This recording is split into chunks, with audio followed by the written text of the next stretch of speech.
အားလုံးမင်္ဂလာပါဒီနေ့ဗီဒီယိုလေးကတော့ USB ကပါဝင်ပြီး81 fast charging ပါ support ပေးမဲ့ Tecno ရဲ့ entry smartphone အသစ် Spec 20C လေးကို unboxing လုပ်ပြီးတော့အတူတူကြည့်မှာဖြစ်ပါတယ် Tecno Spec 20C ပါ RAM 8128GB version ကို3,300,000 ဝန်းကျင်နဲ့ဝယ်ယူရရှိနိုင်မှာဖြစ်ပါတယ်ပါဝင်တဲ့ specification တွေကိုတော့ဒီမှာအသေးစိတ်ရေးပေးထားတယ်ပေါ့နော် 6.6 inch HD plus resolution နဲ့ကြည့်ရမယ် 90Hz refresh rate support ပေးမယ် USB ကပါမယ် 15 megapixel camera ပါမယ် 5000 mAh Type C ကိုမှ81 fast charging support ပေးမယ်လို့ပြောတယ်ဒါလေးကိုကျွန်တော်ခဏထားလိုက်မယ်ဒါတော့ကျွန်တော်တို့ပုံမှန်တိုင်းပါနေကြ user guide catalog warranty cap ပါမယ် 0.9 လောက်အထူရှိတဲ့ silicone အပျော်လေးပါပါမယ်81 charging က Type C ကြိုးလေးပါပါမယ် Tecno Spec 20C လေးရဲ့ back cover design အသားနာပါတော်တော်ကြီးကိုလှတယ်လို့ပြောလို့ရတယ်သူရဲ့ခေါ်ကတော့ magic skin လို့ပြောလို့ရအောင် leather texture design အသားနာလေးကိုသုံးထားတာတော်တော်လှတာကိုတွေ့ရတယ်ကျွန်တော်တို့ diamond shape ပုံသဏ္ဍာန်ချုပ်ရိုးရာလေးတွေထည့်ပေးထားတာလေဆွဲဆောင်မှုအပြည့်ရှိရလို့ပြောလို့ရတယ်ဖုန်းရဲ့ပုံသဏ္ဍာန် design အသားနာအနေထားကတော့ကျွန်တော်တို့မြင်တွေ့ဘူးခဲ့တဲ့ Spec Go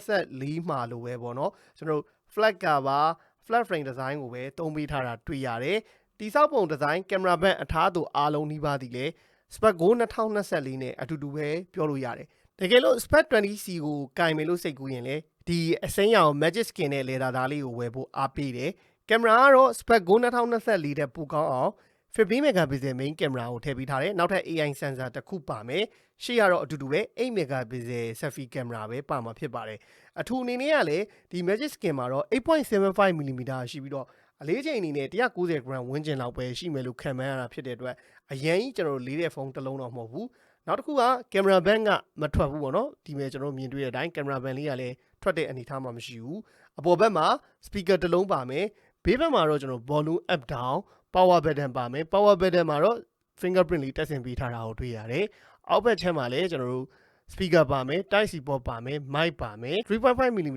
audio jack ပါမယ်ဒီဘက်ဘေးမှာတော့ကျွန်တော်တို့ SIM slot လေးကိုထည့်သွင်းပေးထားတာတွေ့ရတယ်အားလုံး pop တွေခလုတ်တွေလုပ်ပေးထားတာဟာ Spec Go 2024တို့ Spec 20တို့နဲ့ပုံစံအတူတူပဲလို့ပြောလို့ရတဲ့အနေအထားမှာရှိတယ် SIM card ကတော့ 3 card slot ဖြစ်ပြီးတော့ SIM card 2 card memory card ပြိုင်တူထည့်သွင်းအသုံးပြုနိုင်မှာဖြစ်ပါတယ် screen size အနေနဲ့ကတော့ 6.6 inch IPS LCD ကိုပဲသုံးပေးထားပြီးတော့ 90Hz refresh rate support ပေးမယ် punch hole လေးပါလာတာကတော့ entry smartphone အနေနဲ့လှတယ်ပြောသလိုမပြောင်းလဲတဲ့အကြောင်းတရားတွေမှာတော့ချင်းနေပါစေတွေကနည်းနည်းထူသေးရဆိုတဲ့အနေအထားမှာတော့ရှိတယ်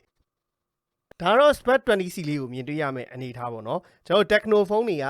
ဒီ official global ဝင်တာနဲ့ညီ Google service ဘာညာအားလုံးကတော့ bro တည့်တဲ့အတိုင်းပါပြီးသားပုံမှန်ကျွန်တော်တို့လုပ်ငန်းအတွက်သုံးမယ်ဟိတ်ဆိုလဲ तू ကvoice recording ကိုအတန်ဖမ်းနေပါသည်လို့မអော်ဘဲနဲ့သုံးပြုလို့ရနိုင်တာTecno ဖုန်းတွေရဲ့အားသာချက်နောက်ထပ်ကျွန်တော်တို့ဘာ SoC အသုံးပြုထားတော့ဝင်ပြီးတော့ကြည့်ရအောင်ပါ my phone မှာပေါ့ iOS 13နဲ့သုံးရမယ် Tecno Spec 20C Android version က13ဒီမှာမြင်တဲ့အတိုင်း MDK Helio G36 ကိုအသုံးပြုပေးထားတာဖြစ်ပါတယ်8 megapixel selfie camera ပါမယ်15 megapixel main camera ပါမယ်ပေါ့ RAM 8GB ကိုမှ memory extension ကျွန်တော် 8GB ထိထားပြီးတော့သုံးလို့ရတဲ့အတွက်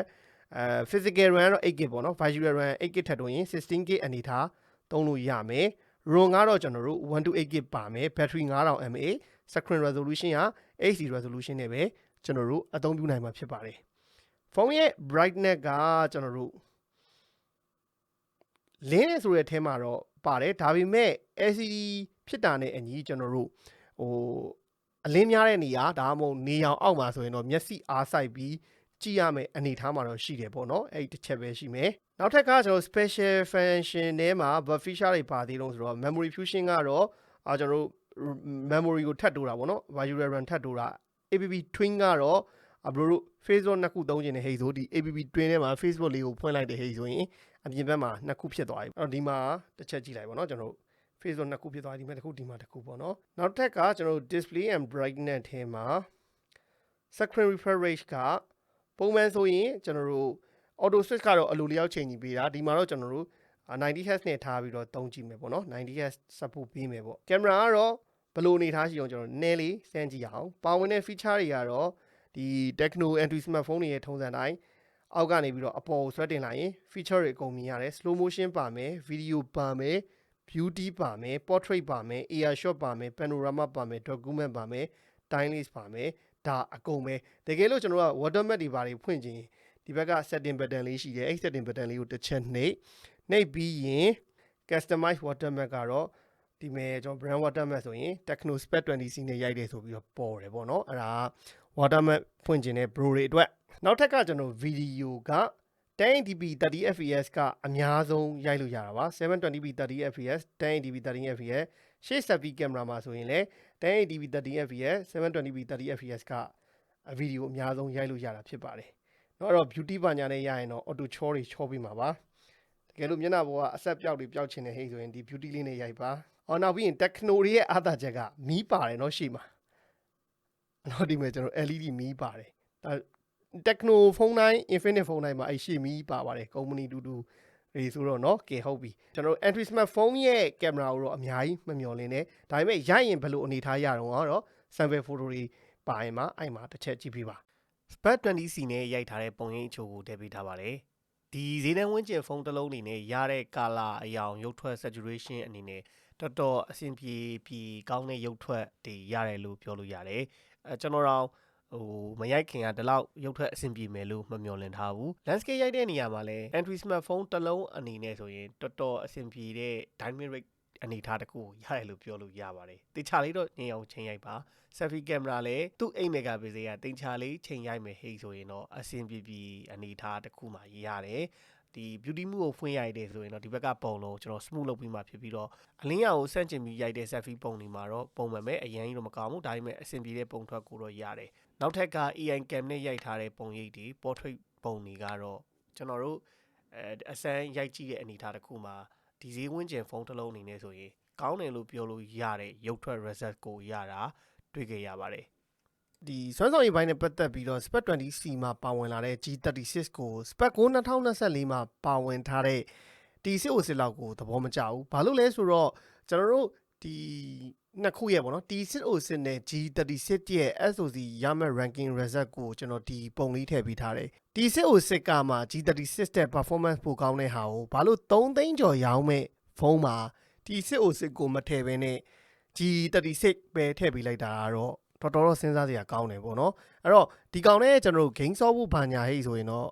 mobile ကြီးကတော့ဆော့လို့ရကောင်းရနိုင်တယ် gyro rock ပါတယ်ကျွန်တော် patch ကြီးကတော့ဒီမှာထည့်ပြီးတော့ sample မပေးတော့ဘူးပေါ့နော် patch ကြီးဆော့မယ်ဟိဆိုရင်ဒီစစ်အိုစစ်ကတော့နည်းနည်းဆော့လို့ရရင်ရမယ်ဒီကောင်လည်းဆော့လို့မရဘူးတော့မဟုတ်ဘူးပေါ့နော်ဒီကောင် patch ကြီးဆမ်းမှုကိုအားမရှိတော့တာ G36 ကိုပေါ့နော်ဒါပေမဲ့ mobile ကြီးမှာရမယ် graphic setting တော့ကျွန်တော်တို့ဒီမှာအတူတူကြည့်လိုက်ပေါ့နော်graphic setting တွေအနေနဲ့ကတော့မစိုးပါဘူးဗျာကျွန်တော် ultra ထိပွင့်တယ်ပေါ့နော် ultra ရမယ် graphic ultra frame rate ကတော့ high ထိပွင့်တယ်ဒါပေမဲ့ तू ကကျွန်တော်တို့ကို recommend ပေးတာကတော့ medium နဲ့ပဲထားဆော့ပါဆိုတော့လက်မလေးထောင်ပြထားတယ်ပေါ့နော်အဲ့တော့ medium နဲ့ဆော့နိုင်တယ်ဟိဆိုရင်တော့အဆင်ပြေတယ်တကယ်လို့များကိုက mobile legend ဆော့တတ်တဲ့သူဆိုရင် medium high နဲ့ဆော့မယ်ဟိဆိုတော့အဆင်ပြေကောင်းပြေနိုင်ပါတယ်အဓိကပြောချင်တာကတော့ game ဆော့မယ်ဟိဆိုတော့ဒီကောင်ကဒီ MDK G36 ကလက်ဆောင်တဲ့ဖုန်းမှာ G80 ဆိုရင်တော့နည်းနည်းတော်သေးရဲ့ဗျာ G85 တို့ G80 တို့ဆိုရင်တော့တော်တော်ရေးရရှိသေးရဲ့ပေါ့နော် G36 ကိုဒီမှာဘာလို့ပြန်သုံးလဲတော့ကျွန်တော်လည်းမပြောတတ်ဘူးဒီဖုန်းရဲ့အကောင်းဆုံးချက်ကတော့Android smartphone တွေထဲမှာ dual speaker ပါလာတာအကောင်းဆုံးချက်လို့ပြောရမယ်ဒီမဲ့ speaker တစ်လုံးပါမယ်အောက်မှာ speaker တစ်လုံးပါမယ်အဲ့တော့ဒီကောင်တွေရဲ့ display quality အနေထားကိုကျွန်တော်တို့အတူတူစမ်းကြည့်လိုက်အောင်ပါ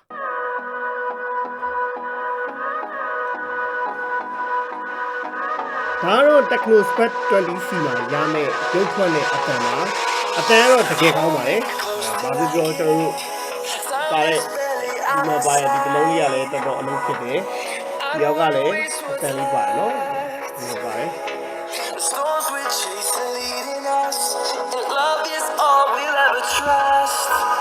လောတဲ့ anti smartphone တွေမှာတော့အတန်တော်တော်အဆင်ပြေပြီးကောင်းတယ်ဆိုတော့ကျွန်တော်ပြောလို့ရတဲ့ဖုန်းဖြစ်တယ် right now ကတော့ကျွန်တော်ဒီလိုမျိုးဒီအငယ်နဲပေါ့နော်ဒါကျွန်တော်ဟုတ်ကဲ့နိုင် anti smartphone display ဆိုတာဒီနောက် right now ကတော့အဆုံးထိပြင်ပြနေပါတယ်ဟုတ်ကဲ့ဒီလိုရှော့ရမယ်အကြည့်လိုက်ပါ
ကျွန်တော်တို့ Spec 20 series ရဲ့ရုပ်ထွက်အတန်တွေကိုခန်းစားခဲ့ရတာဖြစ်တယ် panel quality ကတော့ပုံမှန်ပဲဒီဈေးဝန်းကျင်မှာတွေ့နေကြ display တွေရဲ့ color reset အနေထားကိုပဲရတယ်ပေါ့ saturation လေးနည်းနည်းနည်းချင်တာရဲ့ brightness နည်းနည်းလေးနည်းတာတွေတော့ရှိရဲ့ဒါပေမဲ့ဒါအပြစ်လို့ပြောလို့မရပါဘူးတကယ်ဒီ3သိန်းဝန်းကျင်ပတ်ချလဲမှာကုမ္ပဏီလုံးတွေမှာပါတဲ့ display တွေကတော့ဒီလောက်အနေထားပဲရှိရဲ့ဒါပေမဲ့ဒီကောင်ရဲ့အဓိကအားသာချက်ကတော့ပါဝင်တဲ့ dual speaker တွေဟာ